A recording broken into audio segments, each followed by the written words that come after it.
Good morning दोस्तों। आज हम बात करने वाले हैं इंग्लिश के नेक्स्ट टॉपिक के बारे में, जिसका नाम है कारक और विभक्ति। ठीक है, आपको साफ साफ दिख रहा होगा, लिखने में कोई दिक्कत नहीं होगी। ठीक है, आज मैंने डायरेक्टली आपको चैप्टर पे ही लेके आया हूँ, जिससे आपको कोई दिक्कत ना हो। और यदि आपको किसी चीज़ को नोट करना है तो आप उसे डायरेक्टली नोट कर पाओ। ठीक है, और मैक्सिमम आपको एग्जाम्पल मिल जाए। ठीक है, तो इसमें आज हम कारक और विभक्ति के बारे में बात करेंगे। कारक और विभक्ति को हम क्या कहते हैं? केस। केस मतलब बोलते हैं कि कारक को अगर हम बात करें तो कारक और विभक्ति को क्या कहते हैं? केस। केस मतलब समझते हो? केस के बारे में अगर हम बात कर लें तो देखिए, इसमें लिखा हुआ है कि इस अध्याय में हमें प्रथमा विभक्ति, कर्ता कारक, द्वितीय विभक्ति, कर्म कारक और षष्ठी विभक्ति, संबंध कारक, इन तीनों का जड़ से अध्ययन करना है। ठीक है, पहले इन तीनों विभक्ति को पहचान कर लें, फिर उसके लिए वाक्य देखते हैं। ठीक है, तो देखिए इसमें क्या है कि ये देखिए लिखा हुआ है आपके सामने कि राहुल हेल्प्ड मी। ठीक है, राहुल हेल्प्ड मी, राहुल ने मेरी सहायता की। ठीक है, तो दोस्तों राहुल हेल्प्ड मी लिखा हुआ है, उसके बाद जो दूसरा सेंटेंस है वो लिखा हुआ है हरी रोट ए लेटर, मतलब हरी ने पत्र लिखा। क्या हुआ है? हरी ने पत्र लिखा, राहुल ने मेरी सहायता की। तो इसमें क्या हुआ कि इसमें जो राहुल और हरी है, ठीक है, ये जो राहुल और हरी है ये कौन सी विभक्ति है? वो है प्रथमा विभक्ति। ठीक है, कौन सी विभक्ति है? प्रथमा। दोस्तों राहुल और हरी क्या है? प्रथमा विभक्ति है। ठीक है, इससे यह हम समझ में आ जाता है कि जो प्रथमा विभक्ति है, ठीक है, उसका जो शब्द है वाक्य के कर्ता होता है। कर्ता मतलब कि कार्य को कौन कर रहा है। देखिए यहाँ पर राहुल ने मेरी सहायता की, मतलब जो मेरी है वह, मतलब सपोज किसी लड़की की सहायता की, किसी लड़के की सहायता करी उसने, तो किसने की? राहुल ने की। ठीक है, काम कौन कर रहा है? किसी की अगर सहायता हो रही है तो वह किसके द्वारा हो रही है? तो वो हो जाएगा राहुल के द्वारा हो रही है, तो राहुल ने क्या की? मेरी हेल्प की। ठीक है, तो इसलिए हम इसे कर्ता भी कहते हैं और ये प्रथमा विभक्ति भी होती है। ठीक है, राहुल और हरी की बात कर ले। हरी रोट ए लेटर, मतलब कि हरी ने पत्र लिखा, मतलब कि जो पत्र लिखा गया है वह किसके द्वारा कार्य हुआ है? हरी के द्वारा हुआ है। ठीक है ना, किसके द्वारा कार्य हुआ है? हरी के द्वारा। ठीक है, चलिए, तो इसको हम प्रथमा विभक्ति के साथ साथ इसे हम नॉमिनेटिव केस भी कहते हैं। ठीक है, तो नॉमिनेटिव केस किसे कहते हैं? अगर हम बात करें तो हम प्रथमा विभक्ति या जो कर्ता होता है उससे हम नॉमिनेटिव केस भी कहते हैं। ठीक है, अब देखिए नेक्स्ट है कि इन उक्त वाक्यों में मी और लेटर जो है, ठीक है, तो इसमें क्या बोला था कि राहुल हेल्प्ड मी। ठीक है, राहुल ने क्या की? राहुल हेल्प्ड मी, मतलब कि उसने जो जिसकी हेल्प की, और लेटर ये जो हमारी द्वितीय विभक्ति हो जाती है। ठीक है, इससे हमको ये समझ में आता है कि जो द्वितीय विभक्ति होती है यह वाक्य का कर्म होती है। ठीक है, मतलब बात की गई है, इसको हम क्या कहते हैं? एक्सक्लूसिव केस कहते हैं या ऑब्जेक्टिव केस भी कहते हैं। ठीक है, देखिए यहाँ से समझिए, यहाँ पे राहुल है, इसे हम कर्ता कहते हैं। यह हरी है, इसको क्या कहेंगे? कर्ता। क्या बोलेंगे? कर्ता। लेकिन यहाँ पे जो हेल्प मी कही गई है और लेटर के बारे में बात हुई है, ठीक है, तो ये जो हमारी कौन सी हो जाएगी? एक तरीके से ऑब्जेक्टिव हो जाएगा, मतलब कि किस पर कार्य हुआ है। ठीक है, तो इस तरीके से हम क्या समझ सकते हैं कि इसको हम क्या कहते हैं? द्वितीय विभक्ति। ठीक है, अब देखिए संबंध के बारे में क्या हो रहा है। संबंध अव्यय के आने वाले शब्दों की द्वितीय विभक्ति और तृतीय विभक्ति का उदाहरण ये है कि I bought this book for him, मैंने उसके लिए बुक खरीदी। मतलब यहाँ पर मैंने मतलब खुद के, मतलब जो खुद है, ठीक है, मतलब मैंने खुद किसी के लिए किताब को खरीदा है, मतलब हिम। यहाँ पर हिम जो किसी अन्य व्यक्ति के लिए यूज़ हुआ है, मैंने किसी और के लिए किताब खरीदी है। ठीक है, why are you always querying with me. ठीक है, तो यहाँ पे जो क्यूरिंग विथ हर, यहाँ पर होता है जो हर है, ठीक है, यह किसी अन्य के लिए यूज़ किया गया है।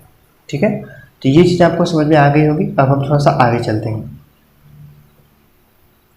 तो आगे देखिए, आगे हमारा कि we were talking to them, मतलब होता है कि यहाँ पर जो देम है, ठीक है, यहाँ पर जो देम है वह किसी अन्य के लिए उपयोग हुआ है। सेम वही है, हरी लिव्स विथ अस, यहाँ पे देखिए जो अस है वह भी किसी अन्य के लिए उपयोग हुआ है। ठीक है, अब हम देखते हैं कोई दूसरा वाक्य है, जैसे कि दिस इज हरीश बुक, मतलब ये जो किताब है, ठीक है, वो किसकी है? हरी की है। दैट इज माई हाउस, यह मेरा घर है, ठीक है। अब देखिए कुछ अन्य के बारे में हम बात करते हैं।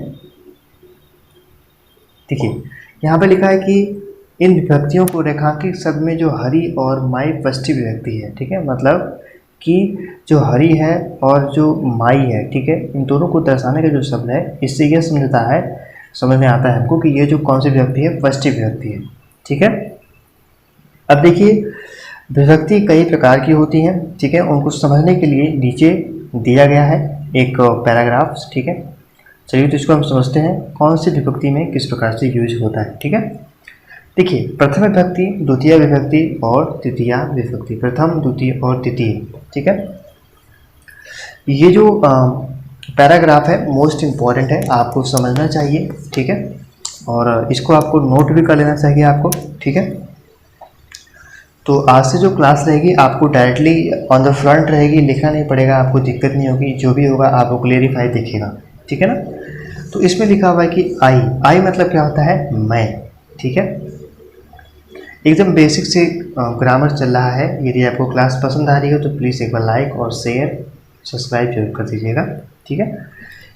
आई मतलब होता है मैं, वी मतलब होता है हम, यू मतलब होता है तू, तुम और आप। देखिए अगर आप कहते हैं किसी को तू, मतलब तू बहुत गंदा है, ठीक है, तो इसमें आप इंग्लिश से एक ऐसा वर्ड है जैसे यू, अगर आप हिंदी में किसी को तू कहोगे ना, तो किसी मान लो कि यदि आपने किसी बड़े व्यक्ति को आपसे मतलब अपने फादर को या अपने बड़े भाई को कह दिया तू, तो उनको कैसा लगेगा कि उनको लगेगा कि हमको अच्छे से बात नहीं कर रहे हैं, ठीक है ये। लेकिन आपने कह दिया कि यू, तो यू एक ऐसा वर्ड है कि इन तीनों चीज़ों को कवर कर लेता है और अगली जो पार्टी है उसको बुरा भी नहीं लगता है, ठीक है। तो यहाँ पर तू, तुम और आप, ये तीनों जो शब्द हैं, ठीक है, वाक्य हैं, इनके लिए आप यू का प्रयोग कर सकते हो, ठीक है। इसमें दिया है नीचे तू, पुरानी जो इंग्लिश है, यहाँ पर हम पहले जो तू का यूज़ करते थे तो THOU का यूज़ कर देते थे, लेकिन फिलहाल में ये यूज़ नहीं होती है, ठीक है। तो इसको आपको नोट करने की आवश्यकता नहीं है, फिलहाल तो हमारा यही यूज़ होता है, तो इसको आपको नोट करने की आवश्यकता नहीं है, ठीक है। नेक्स्ट है ही मतलब होता है वह मतलब होता है उसमें, सॉरी, ही मतलब होता है केवल वह, और जो वह होता है वह केवल पुरुष के लिए ही लगता है, ठीक है। सी मतलब होता है वह, सीमा में भी वह होता है, लेकिन यहाँ पे देखिए ना सी और ही, ठीक है, सी और ही में आपको एक अंतर दिखेगा एस का, ठीक है। तो जहाँ पर एस लगेगा वहाँ पर स्त्री की बात होगी, जहाँ पर HE है तो वहाँ पर वुमेन की बात होगी, ठीक है ना। तो सिंपल है, एस से आप क्या समझ सकते हो कि स्त्री के बारे में बात हो रही है, मतलब SHE, ठीक है, और ही से ह्यूमन की बात हो रही है, मतलब आदमी की बात हो रही है, ठीक है ना। तो आपको ये समझ में आया होगा।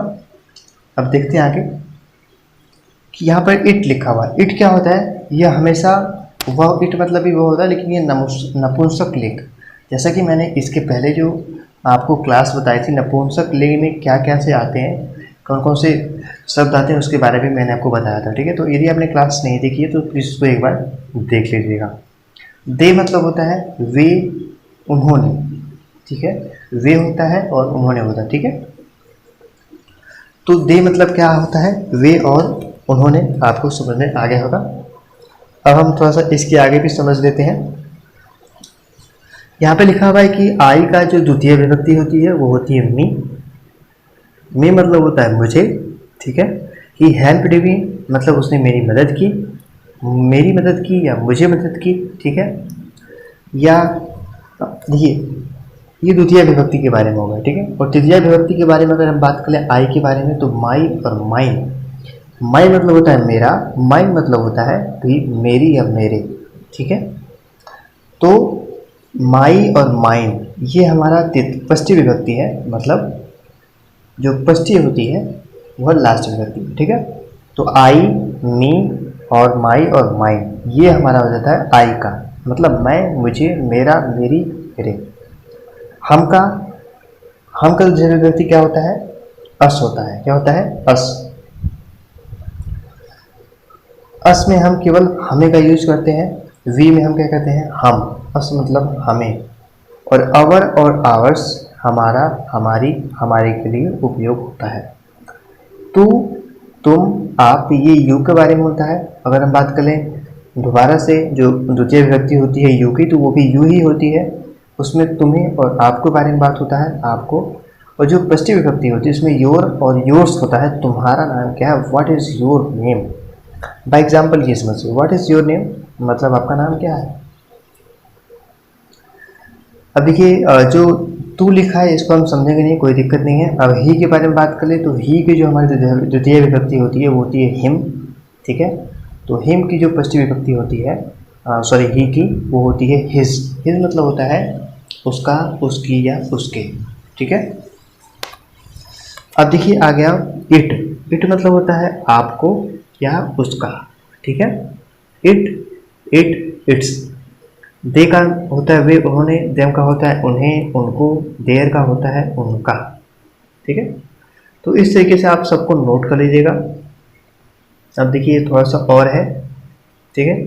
यहाँ पे लिखा है बॉय। बॉय मतलब होता है लड़का या लड़के ने। बॉय मतलब होता है लड़के, लड़के को। बॉयज मतलब होता है लड़के को, लड़के का, ठीक है। बॉयज लड़के, लड़के ने। बॉयज मतलब लड़कों को, फिर बॉयज मतलब होता है लड़कों का, ठीक है। ये बस नाम का बताया गया है कि हरी, हरी, हरीश, ठीक है। अब देखिए यहाँ पर देखिए क्या हुआ कि उपयुक्त तालिका में ये हमें समझ में आया कि आई, वी, यू, वी, सी, दे को शब्द को छोड़ दें तो बाकी शब्द जो प्रथमा विभक्ति के समान, जैसे यू तो द्वितीय विभक्ति होती है यू, और इट की द्वितीय विभक्ति होती है इट, ठीक है। तो ये हमको इसमें समझ में आया, ठीक है ना। अब हम थोड़ा सा और बात करते हैं, नेक्स्ट टॉपिक पे चलते हैं, थोड़ा देखते हैं क्या बात करते हैं इसमें, ठीक है। तो यहाँ पे देखिए क्या है कि यहाँ पे लिखा हुआ है कि अपस्टॉपिस एस लगाने के बाद, जैसे कि हरी का हरीश, ठीक है। तो यहाँ पे आप फर्स्ट नंबर से डायरेक्टली बात करेंगे, ठीक है। फर्स्ट नंबर पे है कि माई, अवर, योर, दे, हर, देयर, ये जो शब्द है ये विशेषण का प्रयोग संज्ञा के पहले किया जाता है, ठीक है। तो this is your car, that is my book, ठीक है। This is your car, that is my book, ठीक है। तो इस तरीके से आप उसे समझ में आया कि जो दैट है, दिस है, योर है, ठीक है। योर मतलब होता है आपका, ठीक है। जैसे कि व्हाट इज योर नेम, तो ये यू का षष्ठी विभक्ति है, ठीक है। ये क्या है? यू का षष्ठी विभक्ति है, ठीक है। माइन, अवर, योर, तीन, हर्स, देयर्स। देखिए माइन का ये जो षष्ठी विभक्ति किसकी है? आई की है, ठीक है। मेरा, मेरी, मेरे, ठीक है। अब देखिए यहाँ पे देखिए लिखा हुआ होगा दूसरे नंबर पे प्रयोग करके कि this is yours, this car is yours, that book is mine, Rahul is trust, क्या लिखा है? Rahul is trustworthy friend of mine. तो ये क्या लिखा हुआ है? Rahul is trustworthy friend of mine, ठीक है। ट्रस्ट उथरी, ठीक है। तो इस व्यक्ति में क्या हुआ है कि this is your car, this car is yours मतलब ये आपकी कार है, दैट बुक इज माइन, ये मेरी बुक है, ठीक है।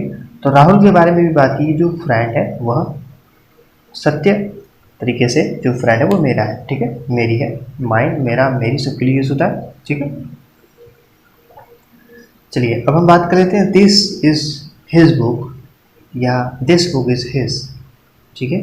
यह उसकी किताब है या दिस बुक इज हिज, यह उसका किताब है, ठीक है ना।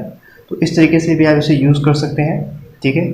और आगे देखिए हम डायरेक्टली इस पर बात कर लेते हैं। तो यहाँ पे लिखा है कि मुझे यह अच्छा लगा, आई लाइक दिस। तो इसमें क्या हुआ कि मुझे आने के लिए जो अंग्रेजी वर्ड हुआ है, ठीक है, उसके बाद क्या हुआ कि आई, मुझे अच्छा लगा, आई लाइक दिस, उसने मुझे बुलाया, ही कॉल्ड मी, ठीक है। तो यहाँ पर आई, मी, देखिए इसमें देखिए आप इसको ध्यान दीजिएगा, इसमें ब्लैक से लिखा हुआ है आई और मी का जो है यूज हो रहा है, ठीक है। मुझे बताओ, टेल मी, मुझे बताया गया, आई वॉज टोल्ड, उसने मुझे बताया, ही टोल्ड मी। मुझे बताया गया, आई वॉज टोल्ड, मुझे बताया गया, आई वॉज टोल्ड।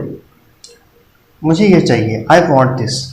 देखिए आई और मी का यूज जो है वह एक तरीके से ब्लैक में हुआ है, ठीक है, ब्लैक में हुआ तो इस तरीके से इसको प्रदर्शित किया गया है कि यह एक इस प्रकार से इसकी तुलना हो रही है, ठीक है। तो इस तरीके से आपको ये समझ में आ गया होगा। अब हम कल कुछ और भी सेंटेंस के बारे में बात करेंगे, ठीक है।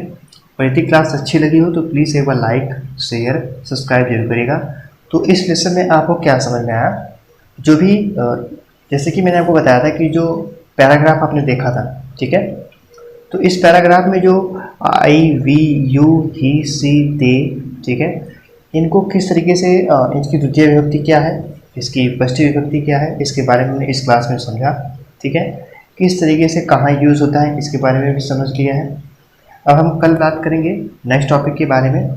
तब तक के लिए नमस्कार, धन्यवाद, thank you so much. Class अच्छी लगी हो तो कमेंट भी जरूर करिएगा और सब्सक्राइब करिएगा चैनल को। थैंक यू सो मच दोस्तों।